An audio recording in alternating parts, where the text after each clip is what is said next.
Hello friends, welcome my channel. आज मैं आपके लिए लाया हूँ बायोलॉजी की डायग्रामेटिक सीरीज़। इस सीरीज़ के दौरान जो हम सिर्फ बायोलॉजी में डायग्राम बनाना सीखेंगे, क्योंकि डायग्राम जो है बायोलॉजी में बहुत ज़्यादा इंपॉर्टेंट है और डायग्राम आने के पश्चात जो है हमें है बायोलॉजी बहुत ईजी वे में समझ में आने लगेगी। क्योंकि डायग्राम अगर आपने एग्ज़ाम में बना दिया तो समझ लीजिए कि थ्योरी आपको आसानी से आ जाएगी। इसलिए अगर एग्जामिनर को पता चल गया कि इस बच्चे को डायग्राम आता है तो वो आपका समझ जाएगा कि इसको थ्योरी भी आती होगी। तो हम आज डायग्राम वाली सीरीज़ इसीलिए लेकर आए हैं कि डायग्राम बनाने अच्छे से सीख जाएं, ताकि जो है थ्योरी अच्छे से क्लियर हो जाए। तो सबसे पहले हम डायग्रामेटिक सीरीज में है परिसंचरण तंत्र पढ़ेंगे और इसमें सबसे पहले हम हार्ट को पढ़ेंगे, हृदय।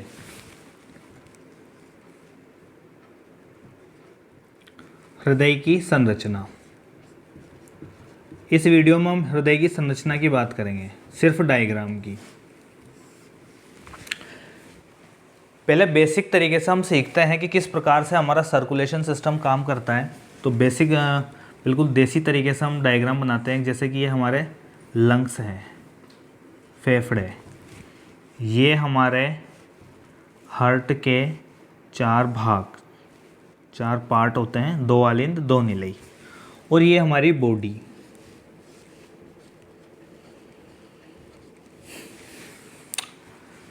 लंग्स से एक वाहिका निकलती है जो कि हृदय के बाएं आलिंद से जुड़ी होती है और इसका नाम होता है फुफ्फुसीय शिरा। क्या काम करती है? लंग्स से ऑक्सीजन वाले ब्लड को, जिसमें ऑक्सीजन मिली होती है, और उस ब्लड को बोलते हैं शुद्ध या प्योर ब्लड या शुद्ध रुधिर। इस शुद्ध रुधिर को ये वेसल्स यहाँ लेके आती है जिसका नाम है फुफ्फुसीय शिरा। यहाँ से ये आलिंद से नीलय में पंप होता है और पंप होने के पश्चात ये यहाँ शरीर में भेजा जाता है। जिस वाहिनिका के द्वारा ये शरीर में भेजा जाता है उसको बोलते हैं धमनी। और चूंकि ये मेन होती है, बड़ी होती है सबसे, इसलिए इसको बोलते हैं महाधमनी। लंग्स से ब्लड फुफ्फुसी शिरा के द्वारा यहाँ पाया। एक बात यहाँ पे ध्यान रखना जरूरी है कि वैसे तो धमनियों में शुद्ध रुधिर बहता है, लेकिन बस ये एक अपवाद है जो कि शिरा में भी यहाँ पे जो है शुद्ध रुधिर आ रहा है, ये ध्यान रखना हमें। इसके बाद शुद्ध रुधिर बॉडी में ऑक्सीजन देता है और यहाँ से CO2 ग्रहण करके वापस से महाशिरा के द्वारा इस रुधिर को, अशुद्ध रुधिर को आपके दाएं आलिंद में लाया जाता है। यहाँ से ये नीलय में होता हुआ लंग्स में पहुँच जाता है और ये लंग्स में पहुँचता है फुफ्फुसीय धमनी के द्वारा। फुफ्फुसीय धमनी, यानी यहाँ पे शिरा जो है अशुद्ध की जगह शुद्ध रुधिर लेकर आती है और धमनी शुद्ध की जगह अशुद्ध रुधिर को यहाँ पे लेके जाती है। ये दो अपवाद हैं यहाँ पे। एक बार फिर से समझिएगा, लंग्स के द्वारा ब्लड दाएं आलिंद में आया फुफ्फुसी शिरा के द्वारा, यहाँ से महाधमनी के द्वारा पूरे बॉडी में पहुँचा। बॉडी में ऑक्सीजन देने के पश्चात जो CO2 उसने ली, ग्रहण की, जो कि ऑक्सीजन आपकी दहन प्रक्रिया के दौरान बनती है। यहाँ से CO2 जैसे ही ब्लड में मिली, ब्लड का कलर भी नीला हो जाता है और यहाँ से ब्लड जो है वापस जो है हार्ट की तरफ आता है, हृदय की तरफ आता है। और किसके द्वारा आता है? हमारी महाशिरा के द्वारा। महाशिरा के द्वारा जो ये है हमारे दाएं आलिंद में पहुंचता है और दाएं नीलय से होता हुआ ये फुफ्फुसीय धमनी के द्वारा वापस लंग्स में पहुंच जाता है। लंग्स में पहुंचने के बाद अशुद्ध रुधिर से CO2 निकल जाती है और बाहर से ऑक्सीजन ग्रहण करके, और ये रुधिर वापस से शुद्ध हो जाता है। वापस से यही प्रक्रिया चलती है। अगर इसको बेसिक ऐसे समझें, और ये इस टाइप से होके वापस से लंग्स में, ये हमारे यहाँ पे लंग्स, ये हमारी यहाँ पे बॉडी, और ये हमारा हार्ट। ये हमारा सर्कुलेशन सिस्टम होना चाहिए। परिसंचरण तंत्र में हमें ये तो पता होना ही चाहिए सबसे पहली बात। अगर किसी को पता नहीं है तो उसको कुछ भी याद नहीं होगा, और रट्टा मार के याद भी कर लेंगे तो वापस भूल जाएंगे। तो ये हमारा बेसिकली जो है सर्कुलेशन सिस्टम का डायग्राम हो गया। अब हम यहाँ पे हृदय की संरचना की बात करते हैं।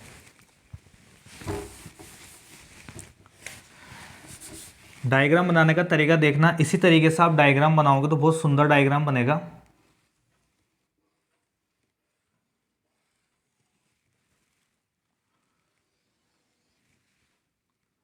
ये हमारा 50% डायग्राम लगभग ये होते ही कंप्लीट हो जाता है।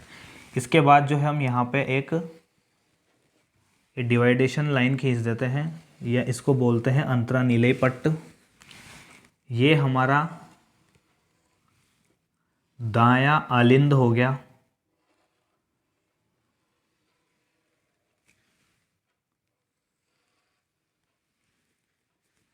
ये हमारा बायां आलिंद हो गया,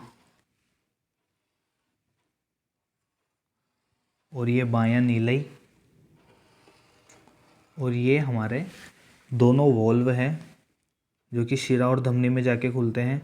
यहाँ पे 3 कपाट पाए जाते हैं, इसलिए इसको त्रिवलन कपाट बोला जाता है। यहाँ पे 2 कपाट पाए जाते हैं, इसलिए इसको द्विवलन कपाट बोला जाता है। ये 2 आलिंद 2 नीलय हो गए। अब हमें सिर्फ ये फुफ्फुसी शिरा, फुफ्फुसी धमनी, महाधमनी और महाशिरा, ये 4 चीज़ें बनानी है। ध्यान दीजिएगा कि इसमें ब्लड कौन लेके आता है। यहाँ देखेंगे ये वाला आलिंद है, तो इसमें ब्लड कौन लेके आता है, हमारी महाशिरा। तो ये ऊपर यहाँ पे महाशिरा बना दी। ये महाशिरा इसमें ब्लड लेके आती है यहाँ से ये नीलय में पहुंचता है, और नीलय से होता हुआ इस वाल्व से होता हुआ कहाँ जाएगा, फुफ्फुसी धमनी में। तो हमारी फुफ्फुसी धमनी इधर बनेगी, इस साइड में। लेकिन अभी इसके पहले हम इधर की बात करते हैं कि जो हमारा बायां आलिंद है, इसमें फुफ्फुसी शिरा के द्वारा जो है शुद्ध रुधिर लाया गया, तो वो फुफ्फुसी शिरा में इधर बनाता हूँ। ये है हमारी फुफ्फुसीय शिरा, इसके द्वारा जो है शुद्ध रुधिर आता है। शुद्ध रुधिर आता है। शुद्ध रुधिर यहाँ पे आने के पश्चात इन छिद्र से अंदर आ जाता है। यहाँ से आने के पश्चात नीलय से होते हुए यहाँ पे इस धमनी के द्वारा बाहर चला जाता है। कौन सी धमनी है ये, महाधमनी। तो हम यहाँ पे महाधमनी बनाएंगे अब।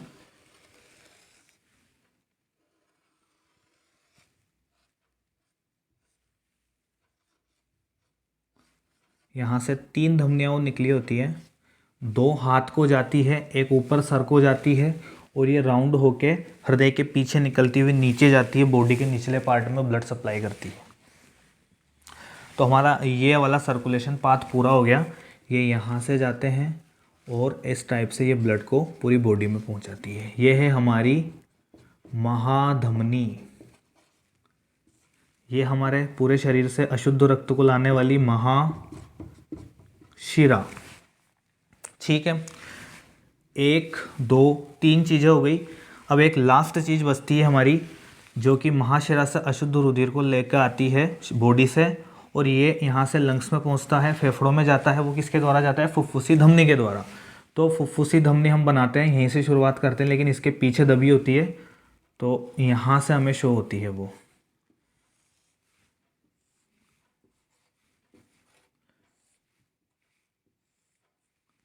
ये है हमारी फुफ्फुसीय धमनी, जो किसको फ्लो करती है, लंग्स में अशुद्ध रुधिर को फेफड़ों में ले जा रही है। ये लंग्स की ओर जा रही है। यहाँ मैं लिख देता हूँ, लंग्स की ओर ये जा रही है। तो ये हमारा सर्कुलेशन हो गया। एक बार फिर से देखिएगा, लंग्स से आया शुद्ध रुधिर फुफ्फुसी शिरा के द्वारा बाएं आलिंद में, यहाँ से पंप होता हुआ गया धमनी के द्वारा पूरी बॉडी में। बॉडी में उसने अपनी ऑक्सीजन दी, वहाँ से CO2 ली। CO2 लेने के बाद वो अशुद्ध हो जाता है, और वो जो है महाशिरा के द्वारा जो है आपके दाएं आलिंद में आ जाता है, और यहाँ से पंप होता हुआ वो फिर फुफ्फुसी धमनी के द्वारा लंग्स में पहुँच जाता है। किस लिए, शुद्ध होने के लिए। वहाँ पर अपनी CO2 देगा, और बाहर से आई हुई ऑक्सीजन ग्रहण करेगा और वापस से शुद्ध हो जाएगा और वापस से ये प्रोसेस दोबारा चलेगा। तो ये प्रोसेस इस प्रकार से चलता रहता है और यही हमारा जो है परिसंचरण तंत्र है। और ये इस प्रकार से हृदय की संरचना होती है। इसमें 2 आलिंद, 2 नीलय और ये त्रिवलन कपाट, ये द्विवलन कपाट होते हैं। कपाट का मतलब वाल्व होते हैं जो कि रुधिर का फ्लो एक ही तरफ रखते हैं। यानी कि जैसे कि ये रुधिर यहाँ से गया, अब किसी ये वापस रिटर्न नहीं आ जाए, इसलिए वाल्व एक ही तरफ खुलते हैं। जैसे कि हमारा गेट एक तरफ खुलता है, दोनों तरफ नहीं खुलता। तो ये जब रुधिर इसके आगे चला जाता है तो रिवर्स आने का चांस नहीं होता है, तो ये एक ही तरफ खुलते हैं, इसलिए इनको वाल्व बोला जाता है। यहाँ भी वाल्व होते हैं लेकिन मेन वाल्व ये है। इधर द्विवलन होता है, तो ये वाल्व होते हैं जिनके द्वारा जो है फुफ्फुसी धमनी और महाधमनी में जो है आपका ब्लड पहुँचता है। तो ये हमारे जो है परिसंचरण तंत्र का पहला पार्ट हुआ है। अगर आपको इसके डिटेल्ड में वीडियो देखनी है तो मुझे कमेंट में लिख के बताइएगा। अगर आपको वीडियो और जानकारी पसंद आई हो तो चैनल को सब्सक्राइब और लाइक करिएगा। Thank you.